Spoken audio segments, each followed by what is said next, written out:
Hi everyone, I'm glad you're here. Thank you very much for joining me. It is Thursday, November 21st, 2024. Recently there was a report that ICBM was used on Ukraine by Russia. But a recent report from Reuters said that it was not an ICBM. According to Reuters, two Western officials said the initial analysis suggests it was not an ICBM, even though Kyiv said Russia did fire an intercontinental ballistic missile. The officials told Reuters the assessment was based on initial analysis and left open the possibility that the conclusion could change. So here we have the original report. So we really don't know right now. What do you think? I think it was a warning to the Western countries not to escalate even more. Things are definitely escalating there in Ukraine and in Europe. Reuters is reporting that last night Russia fired an intercontinental ballistic missile during its attack on Ukraine in the city of Dnipro. Kyiv's Air Force said, in what would be the first use of a weapon designed to deliver long-distance nuclear strikes.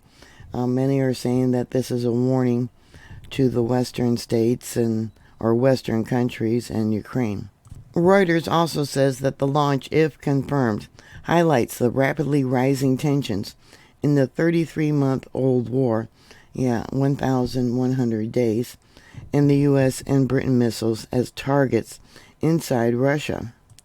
Russia this week, despite warnings that Moscow would do such actions as a major escalation. Security experts said it would be the first military use of an ICBM.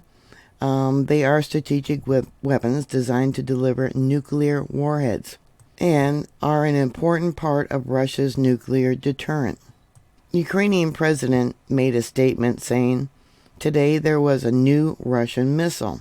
All the characteristics, speed, altitude, and are of a intercontinental ballistic missile. Evidently, an investigation is currently underway, according to Ukrainian President Zelensky. The Ukrainian Air Force said the missile was fired from a region of Astrakhan, more than 700 kilometers, 435 miles away from Dnipro in central eastern Ukraine. It did not specify what kind of warhead the missile had or what type of missile it was. There was no suggestion that it was nuclear armed. Ukrainian News Pravda, a Kyiv-based media outlet, cited anonymous sources saying the missile was an RS-26 Rubis, a solid-fuel intercontinental ballistic missile with a range of 5,800 kilometers, or about 3,600 miles. The RS-26 was first developed and tested in 2012. It is estimated to be about 40 feet long and weighs 36 tons. It also can carry an 800 kilogram, 1,765 pound nuclear warhead. The Russian missile attack targeted enterprises and critical infrastructure in the central city of Dnipro, the Air Force said. Ukrainian Air Force did not say what the ICBM targeted or whether it had caused any damage, but regional governor said the missile attack damaged an industrial enterprise and set off fires in Dnipro. 2 people were hurt. The NATO military alliance did not immediately respond to a request for comments. The U.S. European Command said it had nothing on the reported use of the ICBM and deferred questions to the U.S. Defense Department. If this is true, this would be totally unprecedented and the first actual military use of ICBM. Not that it would make any sense given their price and their precision. Russia's defense ministry, on its daily reports of events over the previous 24 hours on Thursday, said air defenses had shot down 2 British Storm Shadows. Those are cruise missiles, but did not say where. Britain had previously let Ukraine use storm shadows within the Ukrainian territory, but now they've been given the go-ahead to use these long-range missiles there in the country of Russia. Over the weekend, Biden gave permission that Ukraine can use these missiles, targeting places there in Russia. It's just going to escalate the war. In my opinion, they want a war before Trump goes into office. And not just any war, World War III. I think we are closer to a nuclear event, World War III, than we have ever been, ever since the Cuban crisis. Probably worse than what it was during the Cuban crisis. Yeah, I think they definitely crossed Russia's red line.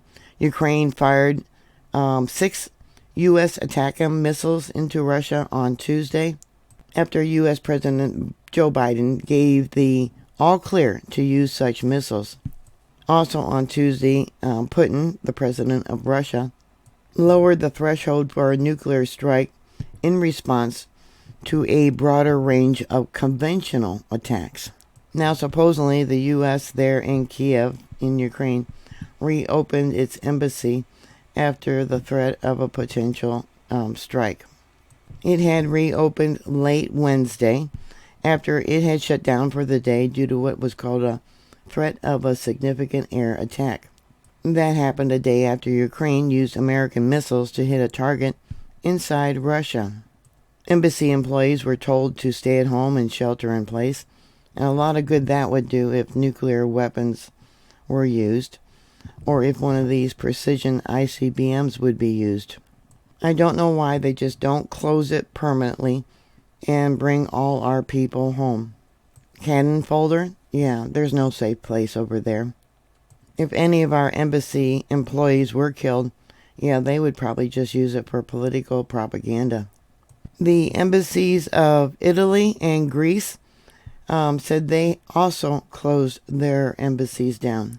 The French embassy remained open, but urged its citizens to be cautious. Then there was talk, too, about England, the UK embassy. They were going to close down, too. I don't know if they did or not. The U.S. Embassy recommends U.S. citizens be prepared to immediately shelter in the event of air alerts. It announced air alerts are ongoing all the time there. So thank God that ICBM was not nuclear armed. Yeah, it's definitely a warning that they're sending to the West. What are your thoughts? Put your comments down below. Please like, share, and subscribe. Be prepared. And I'll talk to you later. God bless you. Bye.